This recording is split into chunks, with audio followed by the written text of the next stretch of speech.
دا افغان جامعه دا مسلمان جامعه دا مختلف مشکلات لري، که برقی ته اړتیا لري، که ډاکټر ته اړتیا لري، که سړک جوړولو انجینر ته اړتیا لري، که پیلوټ ته اړتیا لري. خو په دغه دینی اړخ کې چون کې دا اسلامي ټولنه ده، مسلمانه ټولنه ده، په دغه اړخ کې تاسې قدرمنو فضلاو ته ډېره اړتیا ده.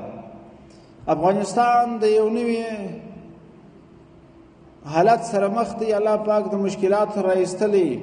اوس د دې وخت چې په هر میدان کې ترقي ولرو، الحمدلله ټول وزارتونه، ټول ولایتونه، ټول ریاستونه په دې هڅه او کوشش کې دي چې د افغانستان پرمختیا څنګه راشي، سړک یې څنګه جوړ شي، برق یې څنګه جوړ شي، د اوبو ډیم یې څنګه جوړ شي، پوهنتون یې څنګه جوړ شي، مدرسه یې څنګه مخته ولاړ شي، د قضا چارې یې څنګه منظمې شي، د ولس مشکلات څنګه حل شي، ستونزې څنګه حل شي، امنیت څنګه تامین شي.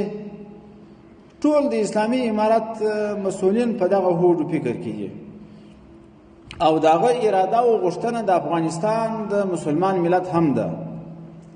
20 کاله متکالیف او مشکلات تر سره وړي دي، ستاسو حمایه مو کړې ده، پر تاسو مو اعتماد کړی دی، مسلمانان مو بولو، مجاهدین مو بولو. الله تعالی جل جلاله په خپل امتحان کې کامیاب کړاست. اوس راسي د خپل مسلمان ملت ته تاسو خدمات وړاندې کړئ.